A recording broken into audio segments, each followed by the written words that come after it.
touched on with the helping others, which is the theme for today, is that we're trying to make sure that we do our part, because everybody here has a role, okay? Right, know your place. And you got to know what your role is, Right. okay? And if we're going to be leaders, because we're the adults, then we got to lead by, example, okay? Right. And so we can't be going out here, being destructive, okay? And just doing things in a negative way. With that being said, one of the things that I wanted to say, Stacey, in reference to the 4 types of altruism, which is helping others, it's another word for helping others, is the group process.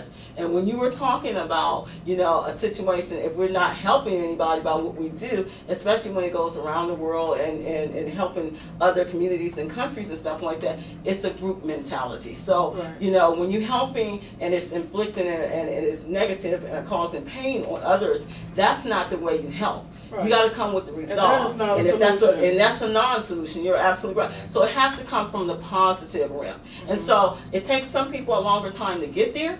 And sometimes just thinking, that you're just in this one little lane by yourself is not always the best answer, because sometimes it takes the group, okay? Be it a country, leading by example. Right. America's a big country, showing the other countries, hey, we're not resulting to Bobby, just like Emmerich said, we're not resulting to that. Right. So I just say to you all that are listening, we have to teach the kids, because there's lessons learned in everything that they see on television and everything that is done on television. So we have to pass the message on. But Emmerich, you wanted to chime in. Because Dr. Parker, you touched on something that was really deep, because you said mentoring, and then you said you have to show them. Well, at the 100 Black Men, that's our mantra. What they see is what they'll be. And so I was sitting here smiling on the inside when you said that, because our primary core, what we do is mentoring. Our platform is mentoring, education, health and wellness, and economic empowerment. And our mantra is what they see is what they'll be. So when you said that, I really started smiling. And actually it brings up a different point, because I did something a little different today. And I actually posted somebody else's video on Facebook. And so this is a little bit of current event. Okay, all right. There was a woman in Memphis who talked about she dropped her daughter off at a pool party, and they were collecting $5 for entry into the pool party. Is that Well, right? if you're having a pool party, it costs money. And kids eat a whole bunch. I can't, that's not the conversation. The real conversation was, she showed the neighborhood and pictures of all of the houses in the neighborhood. She showed pictures of all the houses in the neighborhood, and it was an upscale community. What happened, some other youth came in, snatched the cash box, and ran off. Oh, wow. And her point was that just because you live in an upscale neighborhood doesn't mean you're immune to the struggles. Violence and crime. And the real point was that parents raise your kids. Mm-hmm. She came from a point of parents raise your kids. It takes a village to raise a kid. The church, the pastor and deacons, you weren't always pastor and deacons. Some of y'all got some stuff in y'all closet. Yeah. You probably And should be still out here. Exactly. Y'all Don't need need to be on the post. Exactly. Okay, And you I'm just should saying. be reaching out and helping these youth, and we as a community, the post was really about us as a community. We have to reach out and reach out to the youth and push the youth. And then one of her points, which agree or disagree, she made a point. She said somebody's gonna lay your child down if they run up on the wrong person. Yeah. And she quite frankly said, if they run up on me, I'm gonna lay your child down, because I carry a weapon. And said, I can't tell you what they're basically saying. I can't tell you what their intentions are. I just know that I have to protect me and mine. Yeah. And you can't you can't fault someone for that, because self-preservation kicks in, and you have to do what you have to do, because no one knows the child's intention. That's However, you better raise them better so that they're not out here doing this, because whether it's me or somebody else, somebody might just be laying your child down. It was just really interesting. It was just so real, the video, and I usually don't. And I do have my comments that I make. Right. I had a pretty lengthy post, but the whole conversation of my post was that, somebody helped you. I said somebody prayed, but I really said somebody marched, somebody got stabbed, somebody got bit by dogs, somebody, and I went through, and the last part of the post was that I said more importantly, somebody prayed for you who didn't know you and didn't know what you would become. That's right. Right. And that was a stranger. And the end of the post was, what are you doing to help the Black community? That was the end of my post. And so in this whole current event thing, these things are happening in real time. These kids, it's just a different animal. Just a totally different space. But sometimes it's very disheartening when you said mentoring. Again, we have to be examples, but sometimes, like the story you just told, it makes it difficult for us to want to mentor, or make some people afraid to mentor, because these kids, they will cuss you out. They do more than that. Right. So, but we have to be brave enough to know that we are wise enough. We've been here long enough, so we have to implement that. And try to get them to go in the path that we want them to go. That's what the Bible speaks of. That's to true. train up a child. Well, That's right. Our society promotes violence. That's all it does. You see on TV over and over again. They don't promote anything kindness. And when young people see the kindness, they don't know how to receive it. So that's an issue right there, all in hand. It's going to take time for them to embrace that. So that's what I'm saying. Society promotes violence, problems, chaos. That's what I mean. See, watch the news 24/7. That's what they're showing. Yeah. I'm sorry, and I agree with you, but I have to say this. That's what they do. That's what society does. That's what the media does. Right. But, the programs. Right. The programs. But these are our children. We have more influence on them if we form a relationship with them. But that's a small. what's missing That's in a a lot small of them. amount because there's not a lot of fathers in the home.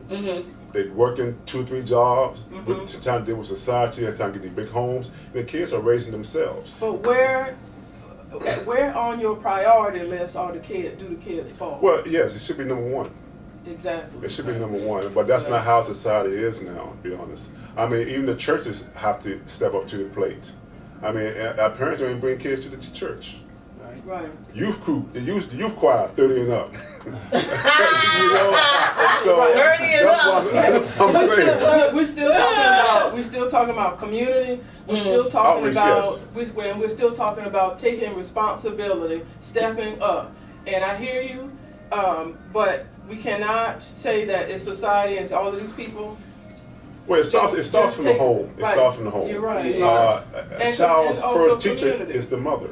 Right. You know, so go The ahead. parents, well, what I was going to say, you're absolutely right with that, Danny, because I hate when we get to this kind of false, illusion of everybody else got to raise our children. Exactly. And that's all I'm disheartening. saying. Right. Because, like you were getting ready to say, and I'm sorry I chimed in, but it just bothers me, and it boggles the mind when I just don't do good with the blame game, because there's a lot of people say, if I coulda, woulda, shoulda, and when we start talking like that, I could have been this, I could have been this, but this person did this to me, or this ethnic group did this, and that's why I never made it this place, or what have you. There are doors of opportunity for all of us. Okay, the difference between those of us who go through and we make something out of them is the ones that did have the perseverance, they had the willpower, and they were not going to be defeated by no means necessary. Then you have those that doors are open and they don't want to go through them. Okay, but then they blame everybody else for why they didn't get that opportunity. And that's not the way you do it. You know what I'm saying? In terms of parenting, you said there's a lot of fathers not in the home. There's single parenting done by females. I'm one of them. Yes. Right. 3. I mean, we turned out. Can I join in? Yes, sir. But at the same time, so we have to make decisions, especially if you're a single parent. You have to make decisions that's best for the household, but also, and everybody in the household. And that should not include children raising themselves. Well, the thing is this: how can the blind lead the blind? What I'm saying to that statement, how can the blind lead the blind, is that there are a lot of young parents.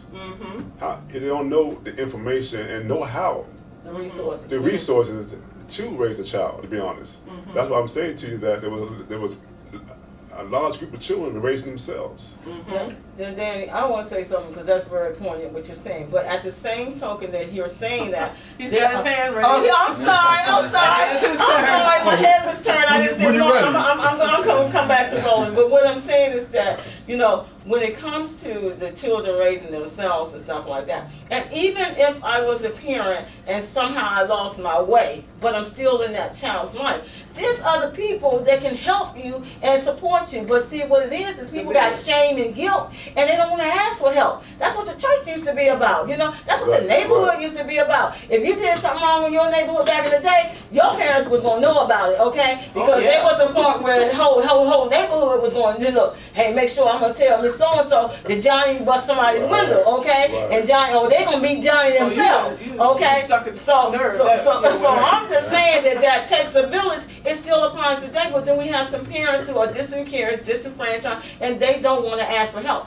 Well, hey, if I have been out there and I'm lost and I can't be found, maybe I need a support group. Some of this stuff is free. The church is free, and we won't even check upon it. Well,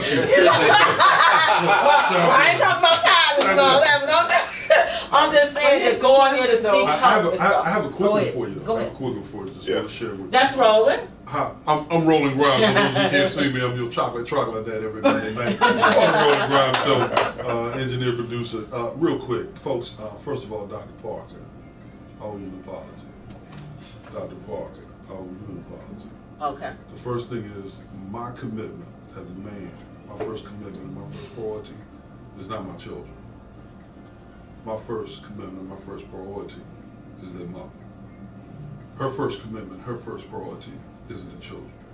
Her first commitment, her first priority is the father.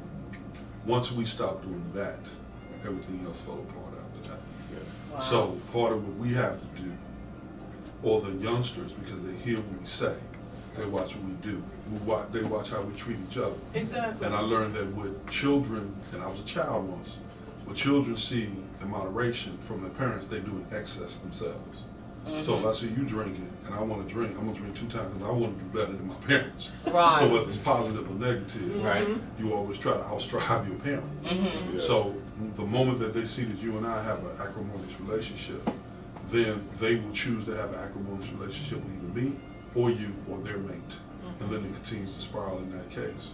So the first thing, one of the things that I'd like to see happen is what happens to the data, what happens to the trajectory of our youth when the black men and the black women start healing each other, supporting each other, building each other up, and loving each other. So just as we say, if there's no father in the home, then we father the fatherless.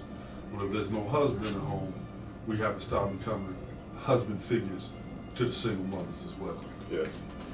Yeah, well, what we're going to do, I mean, there's a lot of information being on this topic right now. So what we're going to do is we're going to take a quick commercial break, and we're going to chime back in and let you all have a chance to, call us. You can call us at 240-455-5934. Once again, the number to call us is 240-455-5934. And if you want to tune in live, you can tune in live at elifemedia.net. And we'll be back in 1 moment. Stay tuned. Thank you. Oh, you don't need me. I can go home. You got a packed house today. I was worried. In fact, I am going to go home. You made your point, didn't you? I did. Come back to it. We will come back to it. All right. So now get another Good to see you again, Stacey. The time on the How you doing? All right, Carlton. Peace. How you doing, Carlton? Carlton Carter. Yes, sir. Okay. Okay, so Carlton, you know Stacey. Of course I know Stacey. Okay. All right. Okay.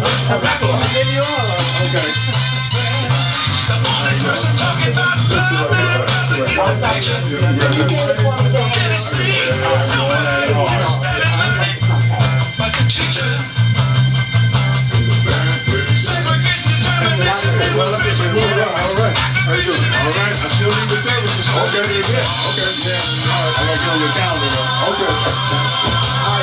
We finished talking slide down. No. I'm going home. You got all you need.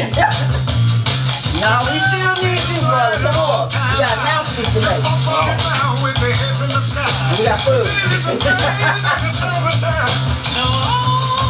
Thank you. Roll it. We can make this in, man.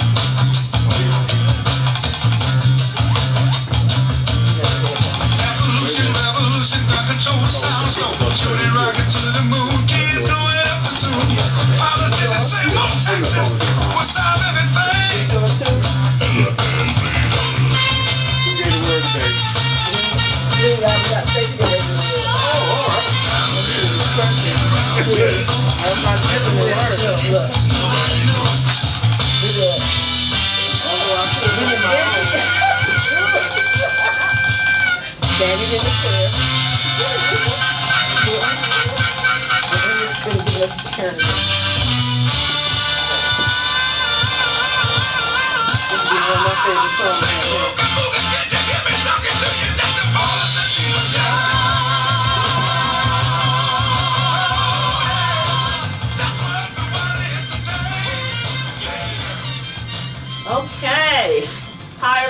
and welcome back. You're listening to Lady Deborah, and also today joining us now, we do have my featured co-host, Carlton Carter. He is here. Carlton, say hi to the people. Hello, how are you doing?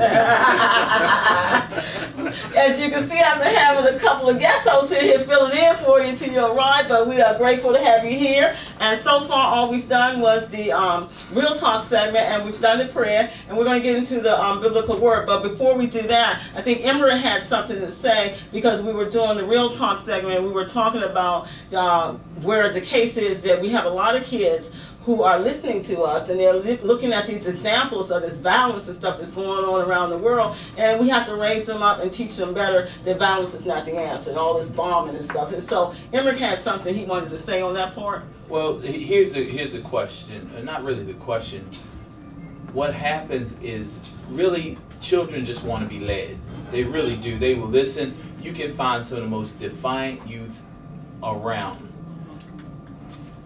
By nature, children are good, and then the conditions around them cause them to respond a certain way, and most of the time they respond in a way that's congruent with the rest of the group. Mm-hmm.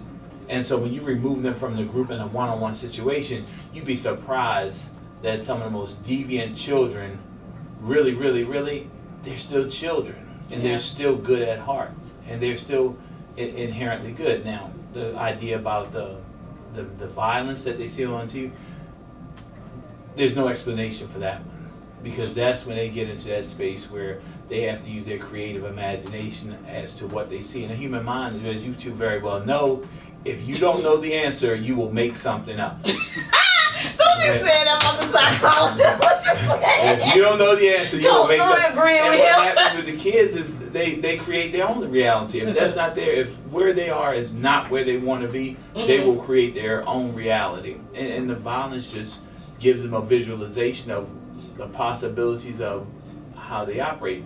Great parenting and great adult interaction causes them to operate in a different manner and not create that reality, because it comes back to what we said before, what they see is what they'll be. Mm-hmm. And they reflect back to the good, because we are kids inherently good.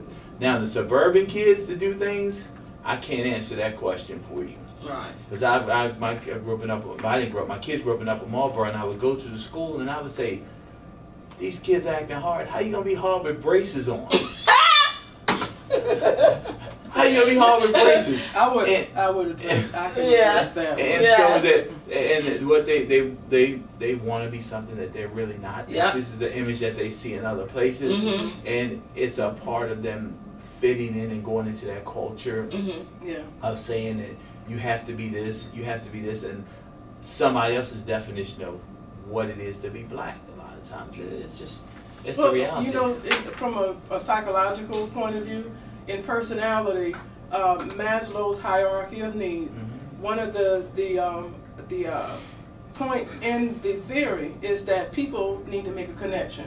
Right. That's innate for all of us. Mm-hmm. So there's something called belongingness. Right.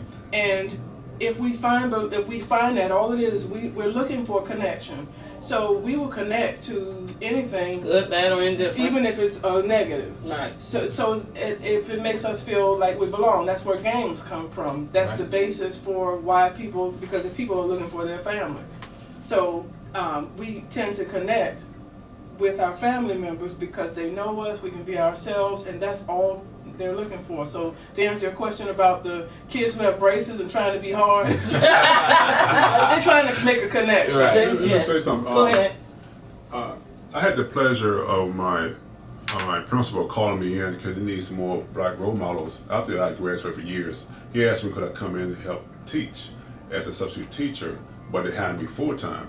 And what I experienced is from these kids, they had all type of issues going on. They had these walls up. Mm-hmm. And I was there for 2 weeks. They ran me crazy for a couple of weeks until I was able to reach one child. That's all it takes. One child. And I didn't know that she wasn't eating and her parent was on drugs. So I took food to her house, helped her out, gave her a job and everything. And she wanted to be my enforcer in the classroom. But the thing what happened is that these kids knew I cared about them. And they had stressed to me many times the parents don't care. Mm-hmm. I said, your parents do care. but then the rat race to take care of you, and they Right. forget about the essential things that I love you. Mm-hmm. And that's all the kids need to know, that their parents love them, but they forget. But I think they know that their parents care. What they're asking for is to form a relationship, you know, with their parents. A lot of times, from me growing up with old school, we spent so much time or my parents spent so much time trying to make sure we had and we were raised and that kind of thing until we didn't know who they were as people. So we built them up to this person that was somebody we couldn't connect to. Right. Me and my daughter, we're very close because I let her see who I am. I'm a woman. I'm somebody's sister. I'm her mother. I'm somebody's daughter as well. So I have a lot of different roles, and I let her see me in those roles, and as positive as I can, because I want her to watch what I do. I want her to listen, but most of the time she's going to look at what I do and not. Right. And I guess what I'm hearing you say too, Stacey, is because this is one of the things that, you know, is very problematic for parents, okay? Sometimes because of your past, you know, you don't want your future to be, your past to carry on into your future. And so in a lot of worlds, when it comes to parenting, a lot of people don't want to take those layers off that onion off, okay? Right. And then what Stacey is saying, that she doesn't have a problem letting her daughter see her whole self, okay? And we talked about total self on our last segment. And so with that being said, there's a lot of people that don't want you to see all of that. Right. And until you let everybody see all those layers, you're not a complete person, Sure. okay? Sure. So we talked about that. And so I'm saying that there's your material self, there's your social self, there's your spiritual self, and there's your pure ego. Those are the 4 types of self. So if one is missing, okay, you're not a whole person, Exactly, okay? right. Because you're hiding something. Right. You're hiding And- something. Absolutely. And part of it is just, it's human nature, just you said, vulnerability. Nobody likes to expose their vulnerability. Right, Their areas of vulnerability. And for a parent, it becomes a little more difficult because you're trying to display this image of what you think your child should see. What we have to really understand, and from that perspective, is children don't listen to you. They don't. They look at what you do and they mimic what you do. Whatever you say, wah, wah, wah, wah, wah. What are you doing? And they do, Wait, and they mimic what you do, not what you say. And it doesn't register. I have 2 adult children now, 123 and 125. Wow. And now all of a sudden, oh, Dad, is that what you were talking about? Yeah, that's what I was talking about. Now when you get that hard spot where life really sets in and you're an adult, Yeah. oh, Real yeah, life, real I time. remember that. And now I don't do these things. I see my friends and why would people do that? Then we have this conversation about 8 or 9 years ago. Oh yeah, but that's because you don't listen to me. Now when you see it and you experience it, you know how to act in that situation, even though you don't remember the conversation. Right. All you do is mimic what you saw, and now all of a sudden you have this playback of what you heard. And the reality is that's what it is with kids. We can talk all day long. What are you doing? Because that's what they learn. They learn about what you do.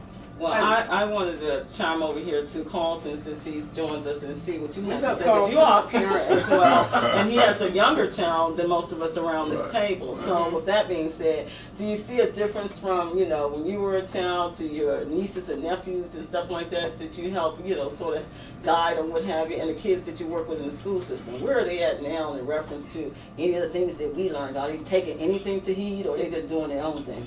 It's really no difference. The only difference is just exposure. Exposure. So they're exposed through social media things that we weren't exposed to, Okay. and so it forces you to deal with issues that you don't deal with until later on in life. You know, say for instance, if my son's 11, you know, the things that he talks about at 11, I wasn't talking about it until I was 15 or 16. Wow. Because of the social media and the connections and things. But as far as what he's talking about as far as structure is concerned, all the kids want structure. Heck, all the adults want structure too. Yeah. Right. Yeah. Whether you want to believe it or not, you do have those outliers, those 2 or 3% that's always going to push back. And that deals with children, and that also deals with adults. But everybody longs for structure. Everybody longs for leadership. The other problem is the breakdown of the family. And so because I find that I have to take on more of a role, more of a father role, and I'm finding I'm taking more of a father role, not just to the boys, but more so the girls. Because what happens is, if they don't have some type of male figure in their life, they don't know exactly what man to choose. And so they're looking for a daddy. They end up confusing a boyfriend for a daddy figure. And sometimes, and this is where you run into a lot of problems. And so girls without their fathers in their life or a strong positive role model, they actually hurt more than the boys, because they're the ones that end up pregnant and carrying the baby, and the young man is gone. And so, you know, it's those are the differences that I see, is that it's the breakdown of the family, and then it's the exposure part or lack thereof. It's because we also, with all this social media, none of them, we live right here.